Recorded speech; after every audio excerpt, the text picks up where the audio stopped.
From high-profile murder cases to a controversial legislative session, Nebraska had its fair share of news in 2023. And TV's Dave Griek takes a look back at the top stories that impacted the state this past year.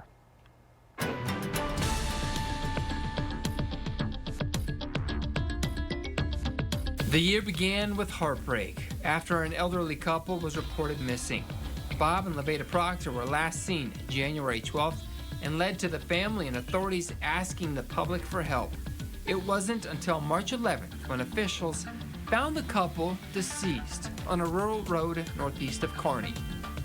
Authorities in Grand Island faced a serious situation the morning of January 29th after it was reported an SUV was stolen with 3 kids, ages 5, 1, and 7 months, in the car. Police say the older 2 kids were found in another stolen vehicle, and the infant was found on the porch of a random farmhouse in freezing temperatures. 2 teen suspects, Tate Wolf and Joseph McAllister, were later charged with multiple felonies. Wolf has since been sentenced to 66 to 132 years in prison, while McAllister will likely face similar time behind bars when he is sentenced in January.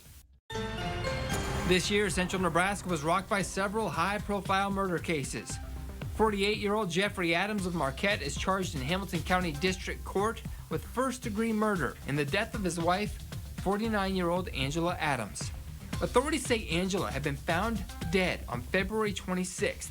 Investigators believe Jeffrey Adams punched his wife multiple times the night before and then left their home as she lay on the floor bleeding. He is currently scheduled to go to trial in June. Days later, a South Dakota man was arrested after police believe he killed a man at Bonner Park in Grand Island. 21-year-old Logan Hunt's horse faces 6 felonies, including murder and robbery. He's accused of shooting 62-year-old Todd Shearer in a tack room at Bonner Park on March 9th. Authorities believe Hunt's horse and his friends then left the scene before coming back. Police say Hunt's horse then hit Shearer with a baseball bat. He's currently scheduled to go to trial in March. 2 others, a 17-year-old Austin Kelly and 18-year-old Lane Harris, are also facing charges in the case. In early June, authorities responded to a murder-suicide in Grand Island. The Hall County attorney said 26-year-old Rex Goodall shot his 23-year-old wife, Emily, at a home in GI. 23-year-old Hayes Morkheim was at his parents' home and was also shot. The county attorney said he's not certain who was shot first. The situation ended with Rex Goodall dying by suicide. A stabbing in Aurora left 1 person dead and 2 others injured. Caleb Barnett is currently charged with first-degree murder, 2 counts of first-degree assault, and 3 weapons counts. Police say in early December, the 29-year-old stabbed his stepfather, 48-year-old Ross Nicholas, who later died in a hospital. He's also accused of attacking and hurting 2 others, a woman and a teen boy. And late in December, a murder in Superior.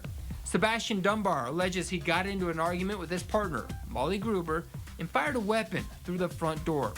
Gruber was hit and eventually died at Broadstone Memorial Hospital. Dunbar, age 30, is charged with first-degree murder and being held without bond.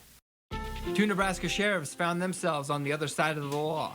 The Nebraska State Patrol says Valley County Sheriff Casey Hallbert was arrested after a months-long investigation into insurance fraud. He has pleaded not guilty to the charge. Meanwhile, Dundee County Sheriff C.J. Smith faced a recall election in mid-November and was ultimately voted out by an overwhelming majority. Afterwards, he was arrested by the Nebraska State Patrol when a gun missing from the sheriff's office was found in his home. He's charged with possessing or receiving a stolen firearm and theft by unlawful taking. Deadly explosions also rocking parts of the area, including 2 in Hall County. 1 man was killed in a blast at Green Plains ethanol plant in April, while a woman died in an explosion at Hornaday Manufacturing in October. Both explosions injured others and are believed to be accidental. A train carrying toxic chemicals exploded in North Platte's Bailey Yard. While no injuries were reported, several questions have remained, including why an employee alarm system required by law did not sound immediately. NTV's Colleen Williams followed the story closely. Watch her special report on our website, nebraska.tv, or our YouTube page.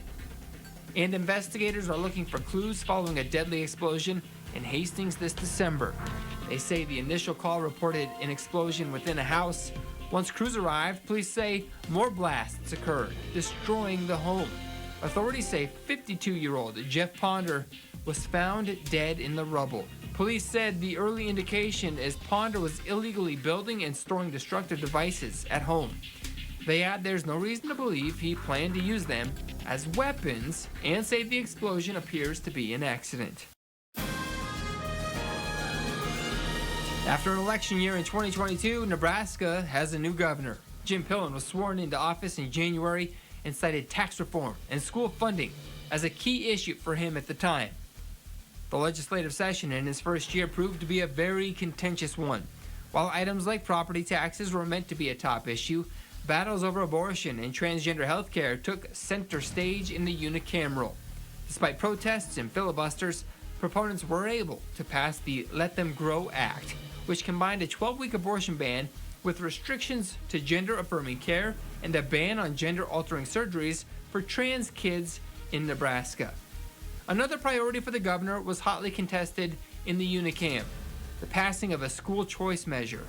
Those behind it say it will allow low-income students to go to private school thanks to generous tax breaks offered for those who donate to scholarship funds. Opponents say the measure violates the constitutional separation of church and state and will ultimately hurt public schools. Lawmakers did ultimately pass the governor's key tax issues, including a bill lowering income and business taxes for Nebraskans. Governor Pillen called them the largest cuts in state history. With the new legislative session set to begin January 3rd, it remains to be seen if it will be another controversial one.